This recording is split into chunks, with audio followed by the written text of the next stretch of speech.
뭐 앞으로 조금 효율적인 에너지 원을 위해서는 원전이 상당히 중요하고 이쪽에 대한 투자는 계속 이어질 수 있을 거다. 중국에서 앞으로 좀 원자재와 관련되어 있는 이슈들은 계속 이렇게 좀 매눈을 뜨고 참 보셨으면 좋겠어요. 근데 사실은 이게 인적 분할이고 물적 분할이고 개인 투자자분들한테 좋을 거는 사실 별로 없어요. 다들 정배열 종목은 힘이 좋아요. 나오신 분은 유한타증권 선릉역지점 박진희 부장님. 안녕하세요. 네, 안녕하세요. 네. 아까 우리 라이브 방송할 때 갑자기 채팅창에 등장을 하셔가지고 이제 댓글을 다셨는데 그때 이제 몇몇 분이 그 종목 상담 신청을 좀 하셨죠. 네. 그게 그러다 하나가 끊어졌죠. 예. 현대차.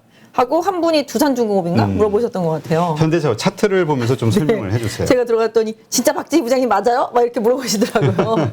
라이브. 네, 가끔 그런 거 하시는 거 알려주시면 제가 한번 들어가 볼게요. 알아요. 저는 끝에만 알겠어요. 이렇게 하다가 봤거든요. 네, 그래서 아까 물어보신 분 제가 답을 하려고 그러는데 끊어져서 그거 한번 좀 봐드릴게요. 사실 기아하고 현대차는 전 사실 좀 좋게 보는데 너무 주가가 못 가서 그런 부분들에 대해서는 또 제가 또 좋게 봐서 또 좋게 봐주신 분들이 좀 많아서 좀 어떤 면에서 보면 좀 죄송스럽기도 한데 저는 현대차는 진짜 결국은 수소차건 전기차건 갈 종목이라고 생각을 하는데 뭐 그때 저희가 그려드렸던 차트예요. 지금 보시면 이제 뭐 좀 뭔가 좀 변화를 시도하고 있다라는 느낌을 사실은 갖고 있거든요. 지금 그러니까 일단 수렴을 하고 있잖아요. 네, 일단 이평선들이 수렴이 된 상태에서 변화를 시도하는데 오늘 그냥 이렇게 때려 맞은 건 아까 말씀드렸던 대로 뭐 마그네슘 이슈 좀 있었고요. 그리고 뭐 이제 좀 풀릴 만해서 특허 신청도 해서 이제 좀 풀려보려고 그랬었는데 그랬던 부분이 좀 있었는데 개인적으로는 현대차는 지금 20만 8,500원이잖아요. 그냥 간단하게 말씀드릴 수 있을 것 같아요. 이거 무시하고 20만 원만 강하게 이탈하지 않으면 좀 버텨보자. 라고 말씀을 드릴 수 있을 것 같아요. 그리고 좀 나중에 올라가더라도 뭐 여기 물론 저희가 25만 원을 그때 목표가 저항대로 정해드리긴 했습니다만은 좀 여기 23만 원까지는 그래도 그냥 꾸역꾸역 갈 수 있는 종목이라고 생각을 요새 보시면 LG이노텍도 18만 원까지 급락을 했다가 지금 22만 원 부근까지 올라와 있거든요. 하이닉스도 9만 원 초반까지 갔다가 지금 10만 9천 원이잖아요. 순식간에 올라오면 20%예요. 대형주들은. 그래서 이런 부분들 그래서 현대차 같은 경우가 추가 하락을 하더라도 제가 봤을 때는 차트상으로 봤을 때는 20만 원만 잘 여기 요선입니다. 20만 원이 20만 원만 잘 유지해 준다라면은 아까 물어보신 시청자분 같은 경우는 좀 보호해 주시면 보호까지 보유해 주시면 보호가 진짜 지금 보호해야 될 것 같아요. 진짜로. 지금 가지고 계신 분이라면 20만 원 깨기 전까지 끝까지 들고 있자. 저는 그렇게 말씀드리고 혹여 깼다. 그럼 오히려 또 사고 하시는 분들한테는 또 기회도 될 수 있을 것 같아요. 싸게 살 수 있는. 그럼 지금 시점에서는 매수의 시점은 아니라고 봐요? 신규 매수? 신규 매수는 분할로 어디까지 빠질지 모르니까. 하지만 보유하신 분들은 성급하게 팔지는 않으셨으면 좋겠어요. 그리고 혹여라도 지난번처럼 현대차가 미쳐가지고 19만 원까지 내려온다라면은 뭐 특별히 악재가 터지지 않는 이상은 저는 또 기회다라고 생각을 하고 이제 수급을 좀 볼까요? 마그네슘 이슈 그 악재잖아요. 그러니까 그 악재 맞는데 진짜로 마그네슘이 공급이 확실히 안 되는지 모르잖아요. 지금 세계 뭐 4대 대형사들은 뭐 내년 초반까지 쓸 거 있다 그러고 지금 우려감에 빠지긴 했는데 중국에서 공급을 잘 해주면 어떡할 거예요? 그죠? 지금 뭐 그런 협상한다라는 뭐 얘기들도 좀 나오고 있고 뭐 다른 나라에서도 마찬가지인데 중국이 그 마그네슘 전 세계 1위더라고요. 85%를 장악하고 있다고 그러더라고요. 자원이 많긴 한가 봐. 그 땅이 넓으니까 워낙. 이게 자원이 무기가 된다니까요. 지금. 그렇죠. 그럼 자원이 지금 무기가 되고 있어요. 그러니까 제가 봤을 때는 아까 말씀드렸잖아요. 일부러 그러나 뭐 이런 생각을 할 정도로 니네 내가 이렇게 되면은 너네 이렇게 힘들어. 미국에 붙으면 재미없어. 막 이런 식으로 일부러 그러나 막 이런 생각을 할 정도로 너무 힘들어. 그리고 중국이 이런 식으로 해야 미국이랑의 협상력도 생길 거잖아요. 그렇죠. 얼마나 지금 바이든이 갈궈대요, 미국을. 반도체 갖고도 갈궈대고, 막 통신 갖고도 갈궈대고, 막 계속 그러잖아요. 그러니까 이 자원을 무기화해서 미국과의 협상력을 높이는 그런 과정이라고도 볼 수 있겠는데 그 안에서 새우등은 우리가 다 터지는 거잖아요, 지금. 그게 좀 많이 안타깝기는 해요.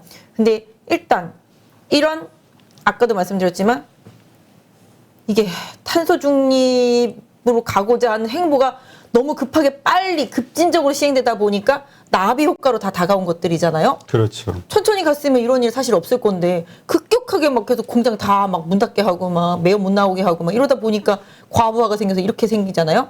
이게 공급이 잼이 걸린 거잖아요. 수요가 부족해서 그런 게 아니잖아요. 그러니까 이게 공급의 잼만 풀려주면은 빠르게 제조업체들이라든지 지금 힘들어하는 기업들한테는 좋은 상황이 연결될 수 있기 때문에 중국에서 앞으로 좀 원자재와 관련되어 있는 이슈들은 계속 이렇게 좀 매눈을 뜨고 참 보셨으면 좋겠어요. 저는 사실 석탄 조금씩 내려오고 원자재 그 철강 가격 내려오고 이것저것 막 뭐 구리 아연 다 내려왔을 때 이제 좀 살아나겠다 싶었는데 자동차도 그렇고 전 세계적으로도 뭐 다른 것들도 마찬가지로 그랬었는데 뭐 계속 하나하나씩 생기더라고요.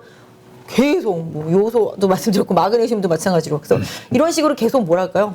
이유 아닌 이유 같은 이유일 수도 있겠습니다만은 붙여가면서 계속 그 종목들을 찍어 누르는 거겠죠. 누군가 뭐 공매도를 쳤는지는 모르겠지만 아무튼 오늘 보시면 이제 기금이라든지 외국인이 현대차 좀 팔긴 했지만 현대차 최근에 산 거에 비하면 뭐 그렇게 많이 판 거는 아니라서 뭐 리스크 관리 정도라고 봐주시면 좋을 것 같아요. 그리고 아까 또 두산중공업 물어보셨었는데 네. 이거 뭐 기아나 뭐 다 마찬가지겠죠? 기아도 그렇고요. 최근에 뭐 현대 위아도 실적 때문에 한 방 맞은 뒤로는 오늘은 더는 그렇게 크게 빠지지는 않더라고요. 그러니까 만도 같은 경우도 최근에 많이 빠졌었다가 오늘도 장중에 급락했었는데 만도 같은 경우는 좀 리비안 또 관련 효과를 보면서 올라오더라고요. 오늘 리비안 관련주들도 리비안 11일 날 상장하죠. 내일 상장하죠. 네, 11일 날 상장하기 때문에 그런 효과들도 조금 있었던 것 같긴 근데 해요. 거기는 만도는 또 물적 분할 이슈가 있어가지고. 그러니까요. 만도 물적 분할, SK 이노베이션 물적 분할, 최근에 뭐 하나솔루션, 뭐 사실은 뭐 SK텔레콤 같은 경우는 뭐 인적 분할. 근데 사실은 이게 인적 분할이고 물적 분할이고 개인 투자자분들한테 좋을 거는 사실 별로 없어요, 다들. 이게 뭐 기업들 편하자고 하는 것들도 있고, 그렇지. 뭐 오늘은 보니까 제너럴 일렉트릭 같은 경우도 기업 분할을 하더라고요. 3개로 나누잖아요. 그래서 그런 부분들 보면은 사실은 그 하나하나의 기업들이 나중에 성장 가치를 가지고 이렇게 커나가는 과정 속에서 개인 투자자분들한테 뭐 선택을 받고 또 같이 커나가고 수익도 주면 좋긴 한데 우리나라 같은 경우는 물적 분할도 자기네 기업의 이익을 위해서 하는 거죠. 나중에 쉽게 돈을 땡기기 위해서 하는 거잖아요. 그러니까 이게 진짜 성장, 기업 가치를 높이기 위해서라기보다는 외부에서 자꾸 자기네 그 지배권을 유지하면서 돈을 좀 계속 땡겨 오려고 하는 거니까 이게 지금 욕을 먹는 거죠. 지배 구조는 유지하고 그다음에 이 주식을 갖고 있는 사람들한테는 손해를 끼치잖아요. 결국은 그러면서 또 신규 IPO를 하거나 그러니까 새롭게 돈을 들여오기가 좀 간편하기 때문에 물적 분할을 또 기업들을 선호하는 거고 사실 인적 분할도 마찬가지인 게 우리나라 기업들은 인적 분할도 말만 인적 분할이지 홀딩스 막 이런 식으로 하고서 뭐 1대9, 2대8 이런 식으로 쪼개기도 많이 하잖아요. 상장할 때 보면 하나는 저기 하한가로가 있고 하나는 이렇게 상한가로가 있지만 내가 1,000만 원을 갖고 있었는데 요거 200만 원, 요거 800만 원 줬는데 나중에 둘이 상장했을 때 보면 1,000만 원이 안 돼. 이게 너무 많이 빠지고 이것도 상대적으로 못 하려고. 그래서 개인 투자자분들한테는 계속 분할 자체가 좋진 않아요. 처음에 효성그룹도 쪼개고 나서 정말 방황 아닌 방황을 했었거든요. 왜냐하면 내가 시총을 가지고 있는 게 보세요. 만약에 그때 시총이 1조였었다 쳐요. 근데 5개로 쪼갰더니 2조 뭐 이렇게 될 수도 있고 뭐 2조, 3조, 1조 뭐 이렇게 될 수도 있겠죠. 아니야. 2천억 뭐 3천억 뭐 5천억 뭐 1,000억 이렇게 될 수도 있겠죠. 그럼 그 기업들이 어떻게 돼요? 코스피 200에서 떨어져 나간단 말이에요. 시총이 유지가 안 되니까. 그럼 어떻게 돼요? 매도가 어마어마하게 나와요. 코스피 200에서 빼야 되니까. 그래서 그때 효성그룹주들이 저기 추풍낙엽처럼 가라앉아 있었는데 요즘에 때를 잘 만나서 하는 일들이 다 지금의 시대에 맞아서 주가가 그 뒤에 또 어마어마하게 많이 올랐잖아요. 요번에 SK텔레콤도 기업 분할해서 들어오는데 뭐 어떻게 그 해당 기업들 하나하나가 평가를 받을지는 좀 더 지켜봐야 되겠지만 SK텔레콤은 인적 분할이었죠? 네, 맞습니다. 그래서 그게 뭐 그러니까 효성이나 SK텔레콤 같은 경우가 진짜 리얼 기업 분할인 거죠. 그렇지. 네. 그래야 그래도 좀 그게 설득력이 있는데 하여튼 이 물적 분할에서는 이게 또 얘기하다 보면 또 이게 길어져가지고 어쨌건 맞습니다. 지금 뭐죠? 두산중공업. 네, 맞아. 그거 봐달라고 두산중공업으로 가야지. 우리가 지금 물적 분할에서 좀 헤맸어. 네, 제가 두산중공업도 원전도 계속 좋게 봐드렸던 섹터예요. 사실 원전 같은 섹터는 계속 투자가 없었어요. 국내로 봤을 때는 계속 이제 뭐 해체하고 뭐 가동 중단하고 이런 식이었기 때문에 근데 이제 대체 에너지, 신재생 에너지는 말씀드렸던 대로 에너지 효율이 실질적으로 다가오는 게 그냥 일률적이지가 않고 일정하지가 않잖아요. 해 안 나면 안 되고 바람 안 불면 안 되고 이렇기 때문에 뭐 이제 지금 이제 앞으로 전기차 시대에 전기를 타야 되니까 에너지 부족. 그러니까 이번에 중국에서 이게 석탄 때문에 난리가 한번 나고 나니까 이런 좀 에너지에 대해서 관심도가 딱 올라간 것 같아요. 그리고 해외에서 이제 수주 기대감도 있고, 뭐 아까 마크롱 같은 경우도 우리 이제 원전 할 거야, 원전 지을 거야 얘기를 하잖아요. 그러니까 그쪽도 전기가 딸리니까 영국 같은 경우는 뭐 그때도 말씀드렸나? 전기료가 뭐 작년 대비해서 50%나 올랐다 그러더라고요. 그렇죠. 이러면 전기차 못 타고 다니지, 그죠? 달구지 타고 다니. 달구지. 소달구지. 그러니까 친환경, 레알 친환경. 그러니까 이게 지금 친환경 에너지의 그 효율성, 생산성, 가격 경쟁력 이런 것들 때문에 조금 이렇게 부정적으로 보시는 분들도 있긴 해요. 아직 화석 연료 시대는 끝나지 않았다. 그러니까 공존하는 시대는 좀 당분간은 좀 있을 것 같아요. 너무 막 앞서가잖아요. 뭐 2020 몇 년부터 뭐 안 너무 만들어 다들 뭐 딱 어떤 대책이 확실하지 않은 상태에서 딱 하겠다만 지른 거잖아요. 데드라인을 정해놔가지고. 왜냐하면 이번에 미국의 인프라 법안 통과되면서 또 한 번 2차 전지주들이 엄청나게 튀었었잖아요. 인프라 법안 통과될 때 뭐였었냐면 충전시설 확충이었었거든요. 저는 그게 제일 중요하다고 생각해요. 전기차가 확대되려면 충전 인프라가 확대돼야 돼요. 그렇죠. 내가 넣을 데가 없는데 전기차를 사고 싶냐고요. 저도 어저께 저희 직원들이 막 이러더라고요. 부장님 뭐 차 안 바꿔요? 막 이러는 거예요. 그래서 내가 나 내년에 봐가지고서 아이오닉 6 나오면 그거 이쁘게 생겼던데 그걸로 한번 사볼까? 그랬더니 애들이 진짜요? 막 이러다가 근데 좀 불안해. 나 LG 배터리 아닌 걸로 사고 싶어 이랬거든요. 그러니까 아직까지도 좀 이렇게 화제가 날 것에 대한 좀 두려움이 사실 좀 저 있어요. 뭐 LG 주주분들은 이 얘기 듣고 막 화내실 수도 있겠지만 이번에도 또 화제 내가지고 그 LG 화학 내려오신 사장님이 부회장님이 이럴 거면은 앞으로 수주 받지 마 이럴 정도로 초강수를 두셨잖아요. 그만큼 이 화재에 대한 위험성에 대한 좀 트라우마라고 하기보다는 그런 사건 사고들이 너무 많으니까 좀 무섭잖아요. 그러니까 이런 거에 대해서 완벽한 제어가 되었을 때 시장에 있는 사람들이 더 이제 전기차를 선호하게 되는 현상, 이런 부분들 화재가 나게 되면 사실 뭐 수소차 같은 경우는 사실 터져도 사고 났을 때 뭐 이거는 뭐랄까 안전의식이 제가 아니란 건 아닌데 수소는 터져도 그냥 하늘 날아가 버려서 그냥 끝나거든요. 화재 위험성이 사실은 더 상대적으로 적은데 그걸 좀 되게 뭐 돌아다니는 수소폭탄이다 뭐 이렇게 겁을 줘서 말하고 막 그랬었잖아요 예전에. 그랬죠. 그러니까 그런 수준은 아닌데 그래서 2차 전지는 화재 발생이라든지 그 다음에 안전 그거예요. 요새 리튬 인산철 배터리 그 화재 때문에 계속 더 선호하는 거잖아요. 거리는 조금 가더라도 가격은 일단 싸고 국내 같은 경우는 이제 하이니켈계를 선호하긴 하지만 일단 또 비싸고 근데 전기차가 확산되려면 당연히 또 배터리 가격이 싸져야 되고 자동차 가격이 싸져야 되니까 테슬라는 이제 그쪽으로 몰아가는 거고 보조금은 이제 점점 줄어들 거란 말이죠. 보조금이 줄어들면은 결국은 가격 경쟁에서 가솔린 차를 이겨야 되는데 그러려면 배터리에서 줄이는 수밖에 없으니까. 근데 지금 어떻게 해요?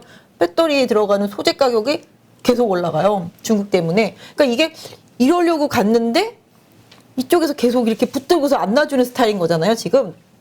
그래서 그런 부분들인 거죠. 그래서 원전에서 또 다른 데로 많이 샜는데 그래서 아무튼 그래서 유럽도 원전을 이제 계속 짓겠다 하는 부분인 거고 국내도 지금 보면은 아시겠지만 이제 원전도 이제 계속 이제 가동 연한이 남아 있는 거는 계속 이제 돌리긴 하겠죠. 그래서 뭐 내년부터 원전에 대한 정책이 어떻게 바뀔지는 모르겠습니다만은 결과적으로는 뭐 앞으로 조금 효율적인 에너지 원을 위해서는 원전이 상당히 중요하고 이쪽에 대한 투자는 계속 이어질 수 있을 거다. 국내가 아니다 할지라도 전 세계적인 흐름. 중국에서 최근에 100개 짓는다고 그랬잖아요. 원전. 뭐 물론 예전처럼 대형 원전보다는 이제 소형 모듈 원전 쪽으로 가긴 하겠습니다만은 그래서 그런 거랑 관련되어 있는 뭐 산업적인 기업들, 기술력이 있는 기업들은 계속 관심을 갖고 볼 거라고 생각하는데 두산중공업을 차트를 봐드릴게요. 네. 제가 아까 거기 두산중공업 차트를 들어갔다 보기까지 나와가지고 참 오늘 걸리네요. 하는 우여곡절이 있었네.